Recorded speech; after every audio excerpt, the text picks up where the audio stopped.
BBA, BCA, BCom computer కోర్సులో 100% placement లభించే ఏకైక డిగ్రీ కాలేజ్ కూకట్పల్లిలోని I3 డిగ్రీ కాలేజ్ 8367215215. గురుగారు ఇంటికి కొన్ని సార్లు చెద పట్టేస్తూ ఉంటుందండి. ఎంత దాన్ని క్లీన్ చేసినా కూడా మాటి మాటికి వస్తూనే ఉంటుంది. అంటే అలా చెద వచ్చినప్పుడు మనకి దేనికన్నా సంబంధించి సంకేతం లాంటిది అది తెలుసుకోవచ్చు అంటారా?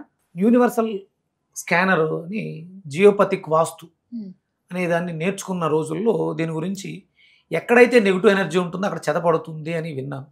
ఓకే. నెగిటివ్ ఎనర్జీ నకారాత్మక శక్తులు ఉన్న చోట చెద పడుతుంది అని విన్నాను.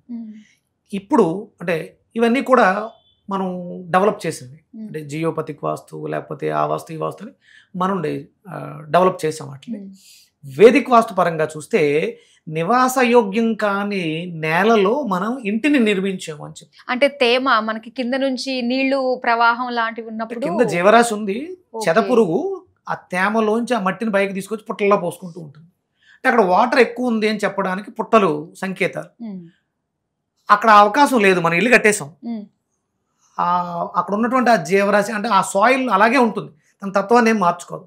అప్పుడు దానిలో ఉన్నటువంటి పురుగు దాన్ని తీసుకొచ్చి మనకి చెక్కలకు పోస్తూ ఉంటుంది. అవి నివాసయోగ్యం కాదు కదా. నివాసయోగ్యం కానీ ఇళ్లను నిర్మించుకోవాలి అనుకున్నప్పుడు దానికి శాస్త్రం ఏం చెప్తుంది? నిలువెత్తు మట్టిని తీసేసి, అంటే సుమారు నిలువెత్తు అంటే ఇప్పుడు మనం నేను ఎంత ఉన్నానో అంత అనుకుంటాం. ఇప్పుడు నాది 5.5 అడుగులు. అంటే అప్పుడు అంటే వేదంలో చెప్పబడినప్పుడు ఒరిజినల్గా నిలువెత్తు అంటే 12 అడుగులు. అప్పట్లోనే ఆజానుబాహులు వాళ్ళు. అంటే 12 అడుగుల లోతు మట్టి తీసి కొత్త మట్టిని వేసి, అంటే నీకు నివాసయోగ్యమైనటువంటి మట్టితో నింపి శంకుస్థాపన చేసి నివాసయోగ్యమైనటువంటి ఇంటిని వాస్తుపరంగా నిర్మించినప్పుడు నీకు ఇలాంటి సమస్యలు రావు. ఇప్పుడు కట్టడానికి యోగ్యమైందో లేదో చూస్తున్నారు, చెరువు పక్కన కట్టేస్తున్నారు. అవి నివాసయోగ్యం కాదు కాబట్టి అక్కడ చెదలు వస్తున్నాయి. అంటే ఒక రకంగా చెబితే నిజంగా అది దానివల్ల చెడు జరుగుతుంది కాబట్టి అది నకారాత్మక శక్తి అని మనం పైన అంటే చాలా రకాల ఆబ్జెక్ట్స్ పెడుతూ ఉంటారు. ఇది స్ట్రెస్ని తగ్గిస్తుంది, ఇది నెగిటివ్ ఎనర్జీని తగ్గిస్తుంది అని పెడుతూ ఉంటారు. రూట్లో మూలంలో లేని బలాన్ని నువ్వు పైన ఎంత మేకప్ చేస్తే మాత్రం నిలబడుతుంది. ఇది కరెక్ట్ కాదు. కానీ ఇప్పుడు అపార్ట్మెంట్స్ కల్చర్ మనకు తెలియదు, ఇల్లు బాగుందా తీసేసుకుంటాము. సో అలాంటిది మరి ఆ చెదలు వచ్చేస్తున్నప్పుడు ఏం చేసుకోగలము అంటారు అలాంటి టైంలో? ఇక అంటే ఇప్పుడు నేను 40+ అమ్మా నా ఏజ్. మా ఇల్లు నిర్మించి సుమారు అంతే 40 ఇయర్స్ అయింది. అప్పుడు మా ఇల్లు కట్టినప్పుడు అప్పుడు మాది పాక, తాటేకులతో కట్టినటువంటి పాకలు ఉండేది. దాంట్లో వాడినటువంటి దొంగలతోటే గుమ్మాలు చేయించడం జరిగింది. అంటే సుమారు 40 సంవత్సరాల పాటు ఆ గుమ్మాలు ఏమీ డ్యామేజ్ అవ్వలేదు. మొన్న ఎప్పుడో ఒక గుమ్ము ఒకటి డ్యామేజ్ అవ్వటం మొదలుపెట్టింది. అంటే డ్యామేజ్ అవుతుంది అంటే జీర్ణ వ్యవస్థ కోల్పోతుంది కాబట్టి చెద తినడానికి యోగ్యమై ఉంది. మరి గోడలు ఎక్కడన్నా ఇబ్బంది పడ్డాయా అని చూసాం. గోడలు ఎక్కడ అంటే దాంట్లో ఉన్నటువంటి జీవశక్తి అయిపోయింది కాబట్టి దాన్ని చెద తినేస్తుంది. ఓకే, అంతే. అది మనం తీస్తున్న కొద్దీ ఇంకా వస్తుంది అంటే అది నివాసయోగ్యం కాదు. మనం స్టాండర్డ్గా ఇంకోటి ఏదో చేయాలి దానికి. అంటే నేను కొన్ని పరిహారాలు చెప్తూ ఉంటాను.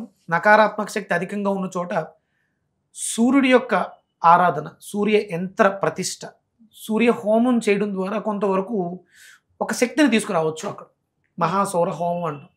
అవి చేయిస్తే అంటే ఈ సంవత్సరం ఇవాళ చేశాను, 1 సంవత్సరం పాటు పాజిటివ్ ఎనర్జీ వస్తుంది. అంటే ఎవరిళ్లలో వాళ్ళే చేసుకోవచ్చు. అలాగే చెడిపోయినటువంటి గుమ్మాలని తీసేయాలి, అంటే జీవం కోల్పోయినాయి.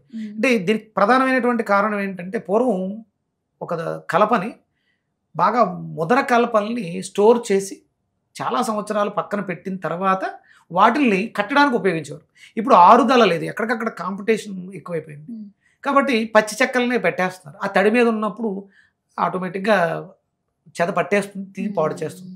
ఇప్పుడు ప్రస్తుతం అయితే ఆ ప్రాబ్లం లేదు, అంత మార్బుల్ గుమ్మాలు వాడేస్తున్నారు. కానీ అక్కడ ఉన్నటువంటి చెద అలాగే ఉంటుంది, అది వేరే వాటిని పాడు చేస్తూ ఉంటుంది. మార్చడానికి గుమ్మాలు లేవు. కానీ మరి ఏం పాడవుతుందంటే మన అల్మరలో ఉన్నటువంటి డాక్యుమెంటేషన్, పేపర్లు అవి పాడు చేస్తున్నాయి. అది మనం దాన్ని మరి ఎలా నిర్మూలిస్తారు అంటే ఇక దైవశక్తిని శరణు వేడుకోవడం అంతే. ఆ ఇంట్లో నిత్యం అనునిత్యం చేసేటువంటి కర్మలు సత్కర్మలై ఉండాలి. ఇక చెద అలాగే ఉంటుంది, దాన్ని మనం ఏం చేయలేము. కొంచెం సెక్యూర్డ్గా ఎక్కడైనా మంచి ప్లేసుల్లో వాటిని పెట్టుకోవడం చెయ్యాలి రెగ్యులర్గా. అంటే ఏ ఇంట్లో అయితే ప్రతినిత్యము ధూపదీప నైవేద్యాలు జరుగుతూ ఉంటాయో అక్కడ అద్భుతమైనటువంటి ధనాత్మక శక్తి ప్రవేశిస్తుంది అని శాస్త్రం చెప్తుంది. కానీ ప్రారంభంలో మూలాన్ని బాగు చేయకుండా మీరు పైన ఎంత బాగా చేసినా కొంతవరకే. ఇప్పుడు మీరు థాయిలాండ్లో బిల్డింగ్స్ చూశారు, భూకంపం వచ్చింది, దానికి కారణం వాళ్ళు చాలా అభివృద్ధి చెంది ఉన్నారు. ఎందులో అంటే టెక్నాలజీలోను లేకపోతే లివింగ్ లైఫ్లోను ఎంజాయ్ చేయటంలోనూ అభివృద్ధి చెంది ఉన్నారు. కానీ సెక్యూరిటీలో లేవు. మనకు ఆ ఇబ్బందులు భారతదేశంలో ఆంధ్రప్రదేశ్, తెలంగాణ, మన ప్రాంతాల్లో భూకంపాలు కానీ ఇలాంటి విపత్తులు చాలా వరకు తక్కువ. ఎందుకంటే మనం కొంచెం శాస్త్రము, ధర్మము వీటి మీద నడుస్తూ ఉంటాం. అందుకని శంకుస్థాపన అంటే మీకు తెలిసిందేంటి అంటే గొయ్యి తవ్వుతారు, అందులో మనకి పూజ చేస్తారు. అదే 2 ఇటుకలు పెట్టి నవరత్నాలు, నవధాన్యాలు, ఒడ్లు, కొబ్బరికాయలు వేస్తారు. కాదు,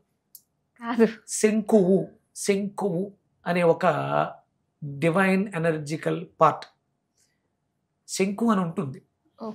దాంట్లో నవరత్నాలు, నవధాన్యాలు, నవపాషాణాలు వేసి దాన్ని ప్రతిష్ఠిస్తారు. దాన్ని అందుకని ప్రతిష్ఠ, స్థాపించం. అంతేగాని కొబ్బరికాయలు కొట్టడం కోసం భూమి పూజ, అది భూమి పూజ. అమ్మ నేను నివాసయోగ్యంగా మార్చుకుంటున్నాను, అనుగ్రహించాను. శంకుస్థాపనలు జరగట్లా. శంకుస్థాపన అనేది ఎందుకు పెట్టారు? అదొక బేరింగ్ అయి ఉండి దిక్కులని బ్యాలెన్స్ చేస్తూ చాలా పెద్ద కరుతు. అది శాస్త్రీయంగా ఎవరూ చేయట్లేదు. అందుకని ఆ వాస్తు దోషాలతో ఇబ్బంది పడుతున్నారు. మీరు చెప్తుంటే ఒక్కొక్క దానికి తెల్లబోవాల్సి వస్తుందండి, నిజమే కదా అన్నట్టుగా. దానివల్ల ఇలాంటి సైడ్ ఎఫెక్ట్స్ వస్తూ చాలా. అంటే ఇల్లు కట్టి చూడు, పెళ్లి చేసి చూడు అనే సామెత ఊరికే రాలేదు. ఇల్లు కట్టడం అంటే అంత ఆషామాషి ఏదో 4 గోడలు లేపి పైన ఏదో దోలాలు వేసి ఆకులు కప్పేది కాదు. ఇల్లు కట్టడం అంటే చాలా, అంటే అంత గమనించి చేసేవారు కాబట్టి వాళ్ళు చాలా. అప్పట్లో కట్టిన ఇళ్ళు 200 ఏళ్ళు, 300 ఏళ్ళు ఎలా ఉన్నాయి? సిమెంటు, ఐరన్లు లేకుండా కట్టిన కట్టడాలు ఎప్పటికీ ఉన్నాయంటే వాళ్ళు ఎంత ఆలోచించుంటారు, ఎంత బాగా చేసుంటారు. అది కోల్పోయాం మనం, ఏదో లేపేస్తున్నాం, అయిపోతుంది.